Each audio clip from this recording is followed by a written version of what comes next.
মানব ইতিহাসের সবচেয়ে প্রভাবশালী বইগুলোর একটা হল কোরআন।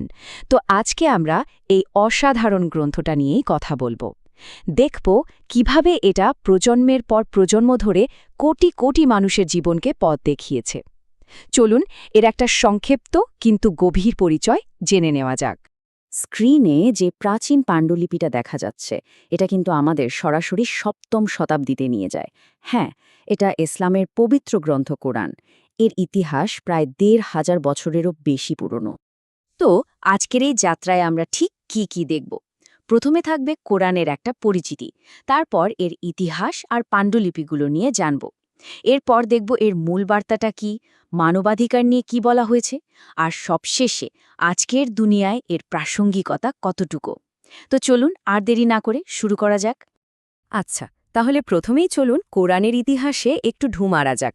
মানে ভাবার বিষয় হল কিভাবে প্রায় ১৪০০ বছর ধরে একটা টেক্সট একদম অবিকৃত অবস্থায় সংরক্ষিত হয়ে আসছে। এর পেছনের পদ্ধতিগুলো কিন্তু সত্যিই অসাধারণ।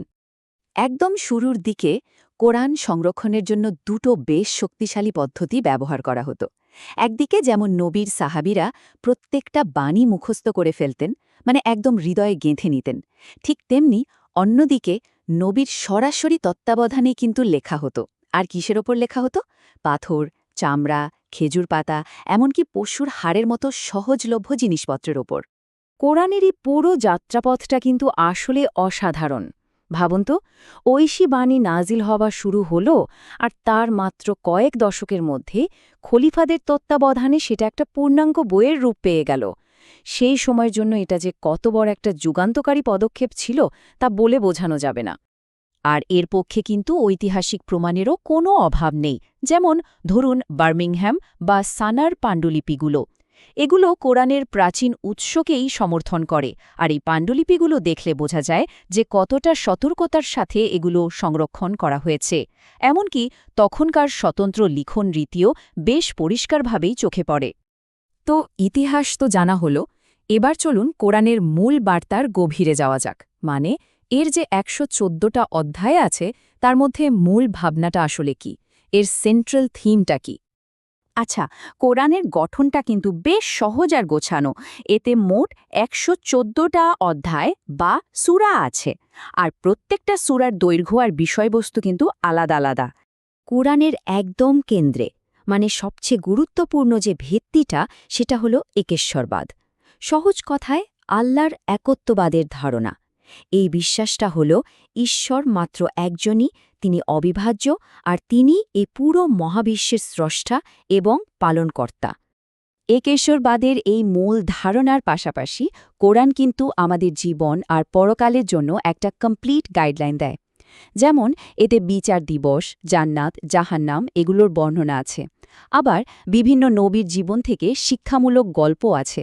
আর সেই সাথে আছে ব্যক্তিগত আর সামাজিক জীবন কিভাবে চালাবো তার জন্য নৈতিক দিক নির্দেশনা। আচ্ছা, এই যে মূলনীতিগুলোর কথা বললাম, এবার চলুন দেখি এগুলো কিভাবে মানবাধিকার আর মানুষের মর্যাদার একটা শক্তিশালী কাঠামো তৈরি করে।